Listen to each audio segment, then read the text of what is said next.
What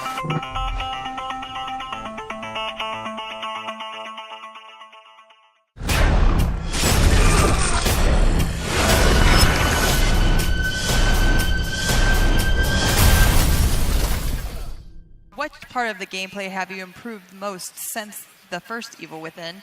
And is there anything that has been altogether changed? You have much more options this time. You know, we have obviously the sneak elements there. With bigger stages, there's more options to run away, and fighting is always that option. So it really leaves it up to you as the player to how you want to play, and you have to gauge the situation and how you're going to respond to it.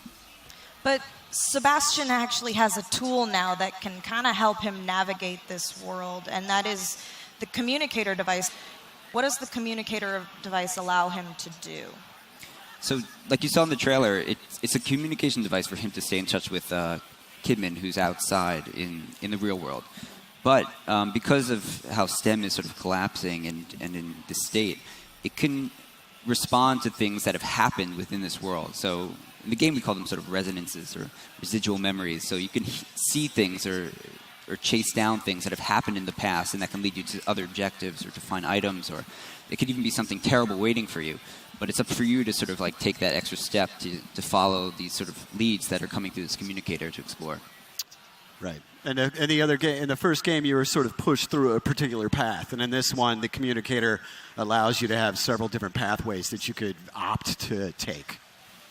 Is there something in here that could also appeal to an action fan, or is it pure horror? So action fans will not be disappointed, but also sort of people who like slower-paced horror will also find a game that they can enjoy. The gameplay is always about sort of overcoming that horror. We rarely put you in a situation where there's nothing that you can do about that. It's always about sort of tackling that with the supplies that you have.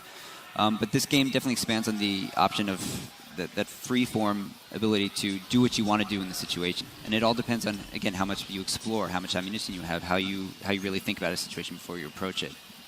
Will this rely almost entirely on gore, or will it be an emphasis on psychological horror and general creepiness? I think this time we really kind of pushed the psychological horror aspect much harder, I think, than the first game. Fans of gore and of the first game, there are scenes where you will not be disappointed, because it is a much more personal story for Sebastian, so there are a lot of things tied to him and the struggles that he's going through. And just the shape of the reality around you, it's much more tied to the sort of psychological feel that I feel this time. Is there still an upgrade system, and how does it work? And then, in addition to that, will we start off with only 5 seconds of sprinting? Yes, there will be an upgrade system in this game as well. And we're not going to announce exactly what they are yet, but it's not just parameter upgrades. We have some abilities that you can unlock and sort of customize how you play a little bit. And as far as 5 seconds of stamina, I think we upped it to 6. No.